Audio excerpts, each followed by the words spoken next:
Привет! Днес ще си говорим за това как да оптимизираме профилите си в социалните мрежи, така че да бъдат готови за работа и да изпълняват функциите, за да имаме резултатите, които искаме да имаме, в смисъл да привличаме интереса на потенциални клиенти.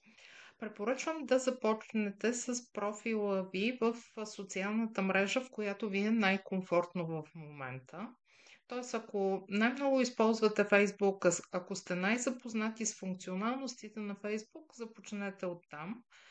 В случай, че използвате Instagram или някоя друга социална мрежа, моля започнете от нея.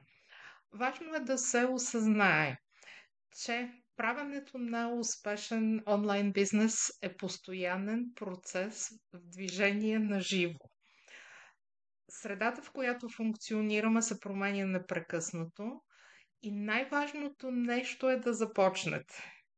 Така че започнете и с малки крачки, постоянни, всеки ден, нещата ще бъдат непрекъснато подобрявани. В случая днес обнових собствения си профил във Facebook.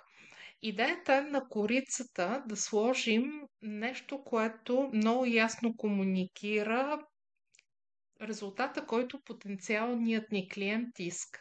В случая ние бихме искали да предадем съобщението към хора, които обичат да пътуват, да караме една емоция на забавление и резултата, който всеки един човек, вярвам, иска, или огромна част от хората е да пътуват, да се забавляват и да бъдат щастливи. Посланието би могло да бъде: пътувай, забавлявай се, бъди свободен.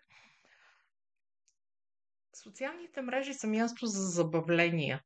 И ако ние искаме да правим бизнес през социалните мрежи, трябва да го правим по умен начин. И именно с това целим, когато един човек отвори нашия профил, да предадем съобщението на крайния резултат, който човека иска. Тоест на него трябва да му кликне нещо, че охо, аз искам да пътувам, искам да се забавлявам, искам да бъда щастлив. След това е добре да направите някакво кратко описание, така че ако човека резонира с вас, да се препознае. И продължаваме съвсем скоро в следващото видео.